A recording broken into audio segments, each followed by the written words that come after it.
Hello lovelies, in this video we're going to be going through methods of conservation for your AQA A-Level Environmental Science. Now, this is a very important video. We're going to be looking at all the different things that we can do to overcome the impact that humans have had on biodiversity and why conservation is really important.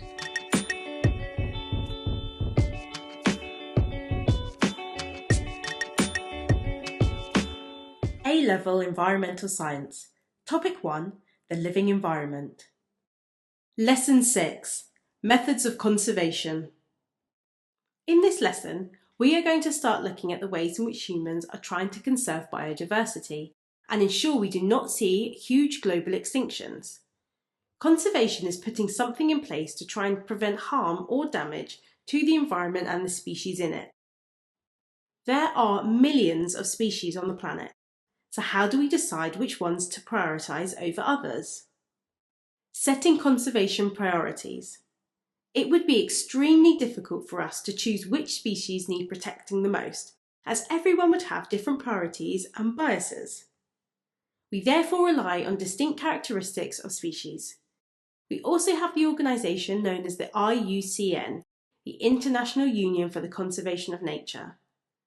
The IUCN is a global organisation that collates data from across the Earth about the populations of species and organises them into categories based on the vulnerability to extinction. This is called the Red List. The list groups species into the following categories. Extinct, where there are no organisms left at all. Extinct in the wild. The only organisms are found in zoos and captive breeding programs. Critically endangered. A species that is incredibly likely to go extinct in the wild. Endangered. A species with a high chance of going extinct in the wild. Vulnerable. A species with a high chance of becoming endangered. Near threatened. A species that has a high chance of becoming endangered sometime in the future. Least concern. A species that has a fairly low risk of being endangered. And data deficient. They don't have the right data to categorise the species correctly, but this does not mean that they are not endangered. The organisation uses data such as population numbers, both in the wild and in captivity, as well as sex ratios and the age structure of the populations. They also look at the risks being faced by each organism in their habitats, as well as the habitat size. This gives a holistic idea of how the population is coping and how likely it is that they will go extinct. The IUCN uses a set of criteria to decide which species should have priority in being categorised, and the examiner wants you to know them all. The first criteria that will ensure a species is prioritised in being categorised is if their habitat is under particular threat. This could be a threat from human activity such as deforestation, or something like sea level rise. The habitat could also be under threat due to a keystone species being vulnerable. Remember, a keystone species is one that plays a crucial role in the habitat, which lots of other species depend on. For example, there is a decline in the population of lemurs on Madagascar, which is being used to predict the decline of many other species as a result, as lemurs create lots of niches, roles, for other organisms in the environment. Another criteria for prioritising categorisation is if the species is classed as EDGE, evolutionarily distinct and globally endangered. You need to know the full name, not just the abbreviation for the exam. An EDGE species can be defined as having few living close relatives. That's the evolutionary distinct part, and the vulnerable to extinction is the globally endangered part. A great case study of this is the pygmy hippo, but there are lots out there. You can access the EDGE website and choose your own case study for your notes. Another category that the IUCN will prioritise is if the species is endemic. Endemic means that they are only naturally found in one location. So if that population disappears, there are no others to replace them. Endemic species are most commonly found on oceanic islands such as Madagascar and Hawaii. This is an axolotl. They are endemic to one lake in Mexico. The final factor is whether the species is a flagship species, meaning they have a large public awareness and following. These are usually the fluffy, cuddly animals you will see in conservation adverts such as the giant panda and polar bear. Due to their public following, companies use them to inspire donations, which are then used to conserve the habitat they are found in, which will also benefit all the other species living there. Prioritising flagships is important as conservation is expensive and public donations can then be used to protect all of the species in that habitat. It can be a lot harder to attract attention to insects and organisms not typically considered cute. So, we know how to prioritise conservation needs, but how do we enforce conservation initiatives? For this, we need legislation and protocols to hold people accountable if they go against the plan set out to conserve a species. Creating laws to protect vulnerable species is essential as a framework for conservation. However, they do not protect unless they can be enforced by the police or other agencies. The first example you need to know for the exam is a UK law called the Wildlife and Countryside Act 1981. This act is responsible for protecting the wide variety of British wildlife from bats to badgers. The laws make it illegal to perform the following activities: intrude upon birds and their nesting sites, as well as making it illegal to kill and hunt them; cull mammals without permission or permit, for example otters or badgers; take wild plants from their habitat; and disturb bats or bring them to any harm during building works. The legislation also lists several types of protected areas which are found across the UK. Assigning a protected area title to an area is beneficial as it enables the protection of the whole habitat and therefore all of the species inside of it. It can also prevent humans from completing destructive activities in or around the area and can sometimes stop human access altogether. For the exam, you need to know all of the different types of protected areas found in the UK, as well as their roles. They are as follows: Sites of Special Scientific Interest, SSSI, protected due to flora or fauna being present that are seen as valuable to scientific research, or it has valued physiological or geological structures. National Nature Reserve, NNR, put in place to establish protection of the UK's most valuable species, habitats and geological structures, open to the public and used for research and educational purposes. Special Area of Conservation, SAC, protected species and habitats of international importance as they are viewed as those needing the most protection, not including birds. Special Protection Area, SPA, protects bird species that are endangered or vulnerable, as well as their nesting and feeding sites. Also includes protection of migratory birds. Natura 2000 sites, formed from SAC and SPA, conserves Europe's most endangered and important habitats and species to ensure their long-term protection. It is the biggest network of coordinated designated areas across the globe. Ramsar sites, protects wetlands that are of international significance. First set up to protect birds found near the water, so many UK Ramsar sites are also SPA. New sites take into consideration all organisms found there, not just birds.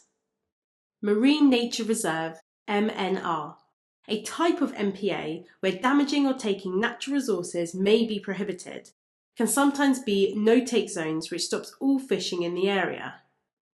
Local Nature Reserve, protect and support local habitats and species, are designated as areas for the community to use to improve mental and physical well-being, offers education and enhances community relationship with their natural environment. Marine Protected Area, MPA, a clear geographical area in the ocean that is legally protected and managed to ensure sustainable management of nature. Marine Conservation Zone, MCZ, conserve a wide variety of rare or threatened marine habitats and species. Each one will be managed individually to stop the activities that threaten it the most. Another type of legislation you need to know for the exam is trade control. This is controlled by a company called CITES, Convention on International Trade of Endangered Species, CITES. What is the role of this organisation? CITES stop the international trade of threatened species by making it illegal to do so. The species protected by CITES are split into 3 appendices based on how endangered they are. Appendix 1, Most vulnerable to extinction, so trade is completely banned. For example, tigers. Appendix 2. Species that could become extinct in the near future if trade isn't stopped or regulated. For example, the great white shark or Venus flytrap. Appendix 3. When a country asks for help from another country to stop the trade of certain species. For example, in Canada, they have asked for the help in protecting the common walrus. In the exam, you may be asked to evaluate any of the legislation or protocols we have looked at so far. A disadvantage to remember for all of them is the difficulty we may have with enforcing the rules and regulations. Some areas are just too big to monitor closely, and so some damage will inevitably still be occurring. We have looked at how to prioritise which species to conserve, then how we implement and enforce the conservation. Now we need to look at some methods of conservation. The first method we're going to look at is called sustainable exploitation. Sustainable exploitation aims to continue harvesting resources from the natural world, but in a way that does not diminish their population in the future. This concept comes from the reality that a lot of our resources are being depleted too quickly, so we need to do something that means we can protect them, but also keep using them as they are important to human society. The first organisation we're going to have a look at is the IWC, the International Whaling Commission. The IWC was implemented to manage and ban commercial whaling. Whales are fished for many cosmetic products as well as food, but because they are what we call K-select species, meaning they reach sexual maturity at a late age, live a very long time and don't produce many offspring, they were particularly vulnerable to overfishing, as it takes such a long time for the population to replenish those it has lost. The organisation created whale sanctuaries and helped fund research into their lives, and now whaling is only permitted for one of these two reasons. Number 1. If your culture relies on whale meat as a main food source. Communities will be given an annual catch quota that will ensure they have enough to feed everyone, but without over-harvesting. Number 2. If you have a scientific research permit. However, some countries have been known to pretend that they were completing research when in fact they were harvesting for meat or cosmetic products. Whale populations have declined astronomically and have still not recovered. It would take years before numbers are anywhere close to where they used to be. The next sustainable exploitation attempt we are going to look at is the Common Fisheries Policy, the CFP, which is an EU directive. Now, this technically does not apply to us anymore as we left the EU, but the specification has not changed to reflect this. The main components of this policy are to make fishing and aquaculture, fish farming, more sustainable and prevent overfishing. It does this by setting catch quotas and stopping fishermen from discarding any bycatch, things caught by mistake that are not wanted, back into the ocean. Catch quotas can be set for a whole company or for individual ships. Banning discard of bycatch forces fishermen to invest in more specific fishing equipment that will only catch the organisms they want and prevent bycatch in the first place, which can kill turtles, dolphins and seabirds. The quotas are set based on the calculated maximum sustainable yield, the MSY, of each fish species, which is worked out based on their population size and their vulnerability to being overfished. The MSY, the maximum sustainable yield, can be defined as the maximum number of individuals we can harvest without depleting further populations. Finally, we are going to look at the International Tropical Timber Organization, the ITTO. This organisation focuses on sustainably managing tropical timber such as teak and mahogany. In 1990, it asked members to sign an agreement to manage forests sustainably without over-harvesting, but success has not been very clear. Whilst there are some steps being taken to sustainable forest management, with organisations such as the Forest Stewardship Council, the FSC, there is also a lot of unsustainable practice going on, such as clear felling whole areas and using techniques such as slash and burn to deforest areas ready for agriculture, which kills all flora and fauna in an area. As forestry trade is an international process, it requires international cooperation. Another method of conservation is using captive breeding. This is the process of keeping organisms in controlled environments with the purpose of establishing a population. Some species are extremely suitable to captivity, whereas others make it extremely difficult to complete successfully. We are going to go through some characteristics of a species that would make them suitable for captive breeding, as well as characteristics that would make it more challenging.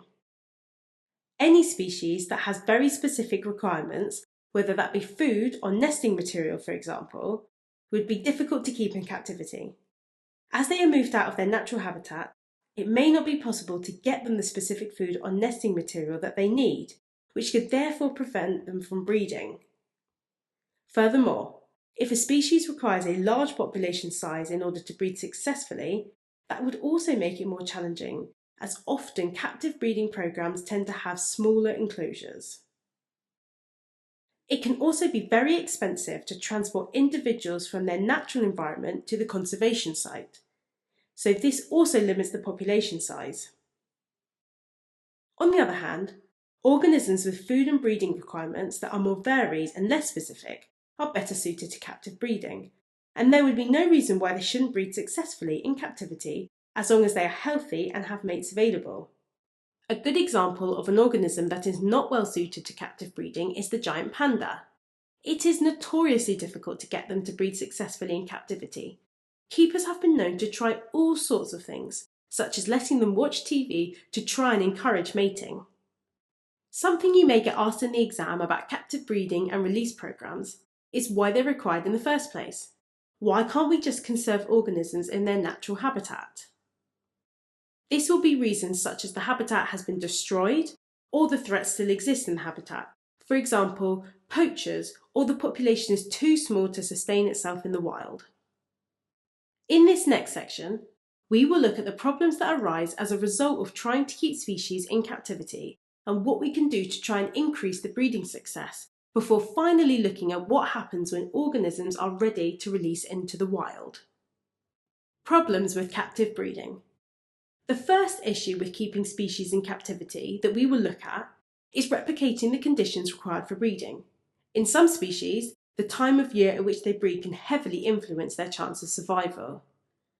Reproduction can be initiated by factors such as day length, temperature, food availability, or mass of body fat, so it is important that all of these conditions are precisely controlled to ensure the species breeds successfully during their normal time period. An example of a species that needs to be very carefully monitored is the ground-dwelling bird, the kakapo. It will only breed when a specific body weight is reached, and they only eat a very specific type of berry. They do not make good candidates for captive breeding as their requirements are so specific. Another problem with captive breeding is the fact that some species rely on certain population interactions to ensure breeding success. An example of this is common amongst bird species, where breeding pairs will live separately to single individuals. This would not always be possible in a captive environment, and the two populations living together could cause unrest and prevent breeding. Another example is the fact that some species require a wide range of potential partners in order to choose their mate, and only breed once, whereas others will form a pair bond and mate for life. It is important that conservationists know the mating pattern of the species they want to breed, so they can provide the right requirements. Some species need very specific habitat features to breed, and it can be quite difficult to perfectly replicate this in a captive environment. It may be that they require features for social reasons, or courtship displays, or building their nests. This could be anything from a water body to another species being present, such as a flower or a tree.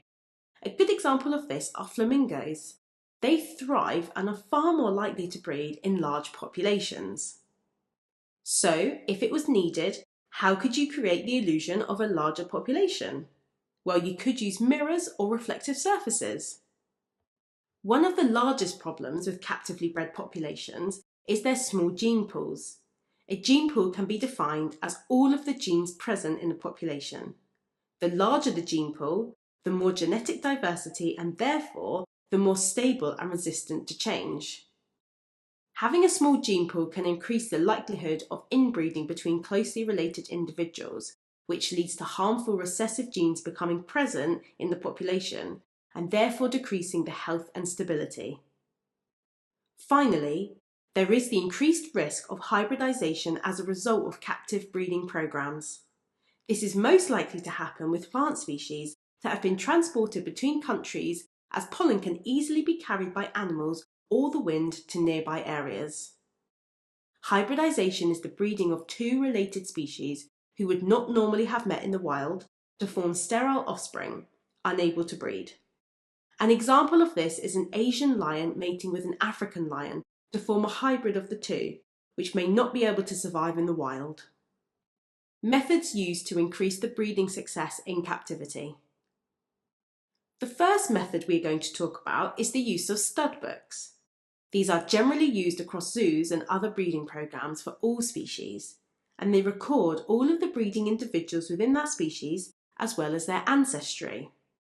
When a zoo, for example, has an individual they want to breed, the stud book can be used to find a prospective mate that is as distantly related as possible to prevent inbreeding and keep the gene pool as large as possible.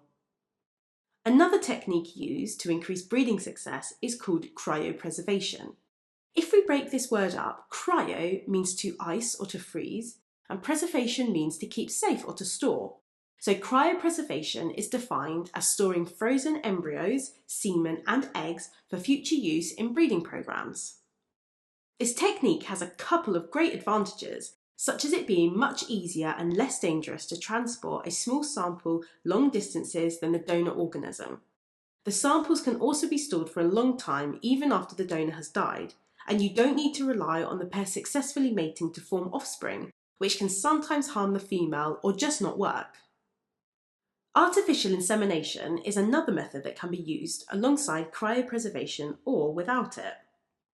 This is the injection of semen into a female organism to fertilise and form an embryo. This has a lot of the same advantages as cryopreservation in terms of being easier to transport and not relying on physical mating to happen. It also means you can handpick a donor that has desirable characteristics to form healthy, strong offspring. Furthermore, for a species that has very few healthy breeding females, embryo transfer can be used. Remember, all of these techniques could be used in conjunction or separately, so try not to get confused if they ask you about multiple in one question in the exam. Embryo transfer works by creating a fertilized embryo and then inserting it into a female from a closely related species, so they can be the surrogate mothers. For example, bongos are near threatened on the IUCN Red List, and therefore females can be quite rare to find in captivity. Instead, we can take one bongo female and produce many fertilized embryos from her before implanting them into surrogate mothers such as the common eland. This also has the advantage of producing more offspring at once than the natural cycle would allow. Cloning. Cloning is where you can take a cutting from a plant to form tissue cultures, which can then be grown into new individuals. This is beneficial as you can use it in domestic crop production to ensure all of your crops have the best features, such as fast growth rate. However, this will dramatically reduce the biodiversity of an area as clones all have the exact same genes. Remember, this can make a population vulnerable and less stable if the environment were to change. If all your crops were genetically identical, when a new disease was introduced, if one individual can be infected, then all of them could be, and you could lose your entire harvest, which would be devastating for a farmer. Cloning in animals is slightly more complex. It has been tried many times throughout human history, and the most famous example is Dolly the sheep. There are a couple of methods used to make this work in animals, the first being known as embryo splitting. This is exactly what it sounds like. A normal fertilised embryo is taken and then used to form a zygote, a small group of cells, which can then be split and allowed to grow separately to form multiple genetically identical individuals. Another method is known as nuclear transfer. The nucleus, the part of the cell that contains all of the genetic information, the DNA, is removed from a body cell of a donor with desirable characteristics, and then fused with another female's egg cell that has had its nucleus removed. As a result, The egg cell will then start growing once fertilised and will contain all of the genes from the body cell of the donor organism. This is an illustration showing how animal cloning happens. Furthermore, there are also some checks that need to be done on the habitat before they will be released. Is the area large enough to support the population? Are there regular and reliable food supplies for the whole population? Is there a threat such as poaching or a predator? Are there suitable breeding sites? Is there enough water? And is there legal protection, and will they be supported by the local population? If any of these factors are not met, it could prevent the success of a release programme before it has even begun. There has to be a safe and usable habitat for them to go into. There are two types of release programmes, a soft release and a hard release. A soft release is where there is ongoing support provided once the organisms have been released into the environment to ensure survival. This could be monitoring on cameras or supplying food to begin with. This ensures the release is gradual and is more suited to species who may have become tame or reliant on humans in captivity and need to relearn the skills they need to survive, for example, mammals and birds. A hard release is where the individuals would be released into the habitat with very little or no human support. This is normally only suitable for species who have quite clear natural instincts and have not become tame around humans, for example, reptiles. When talking about captive breeding and release programs, we have only really mentioned animals. However, there are also captive breeding programs for plants called seed banks. The seed banks store seeds of a wide range of different species, usually underground, to protect from natural disasters or human conflict. This may help to prevent a species from becoming completely extinct if it has become extinct in the wild, as the seeds can be taken and grown to produce the plants. An example of this is the Millennium Seed Bank in Sussex, where they aim to have at least 10,000 seeds per species to ensure a high genetic diversity. Once the seeds are grown into young plants or trees, they could then be planted into the wild to try and restore the population. Habitat conservation. These are simply methods used to protect the habitat itself, and of course, by doing so, will allow protection of the species that live there. Some charities and organisations will buy land and set it aside to protect it, such as the National Trust. Some private landowners may also take steps to protect the land they own, such as applying for a designated area status. One method of habitat conservation is the agro-environmental schemes. These are voluntary government schemes that farmers can sign up to. They get points for implementing sustainable practice on their farms and not using intensive methods that damage the environment. This is an important scheme in Britain, as most of our landscape was made by agriculture, and therefore we can only protect it with the continuation of agricultural practices that work with nature. An example of an agro-environmental scheme is the Environmental Stewardship Scheme. When farmers sign up, they will start receiving financial support to implement some of the sustainable changes the scheme suggests. The scheme awards points for things like building beetle banks to provide homes for insects and natural predators which could help reduce chemical pesticide use, building and maintaining pre-existing hedgerows as they are huge hotspots for diversity, having a buffer strip next to a field where chemicals are applied to prevent it reaching a nearby water body, setting aside land as grassland to encourage growth of wildflowers and all the insects that come with that, low-tillage farming to prevent soil erosion, as well as using practices that will help improve soil fertility naturally, organic farming, and public access. Another type of habitat conservation that may be required when a habitat has been destroyed or is no longer safe is habitat creation. There are two types, intentional and unintentional. Unintentional habitat creation is when human construction for another reason has resulted in a new habitat being made. The best example of this is when we flood an area to create a reservoir. That creates a new aquatic habitat in that area. However, it does also destroy the previous habitat. Intentional habitat creation is done as part of a conservation programme. Examples include the creation of artificial coral reefs or replanting trees. When creating a habitat, you need to ensure the biotic and abiotic factors are right for the species that are going to live there. Biotic examples would include competitors, predators, food availability, whereas abiotic factors would include light levels and temperature, for example. For your notes, make sure you have a case study for a reintroduction project, whether that be successful or unsuccessful, or one of each. There are some good UK examples, such as the beaver reintroduction, or you can go further afield. Ouch!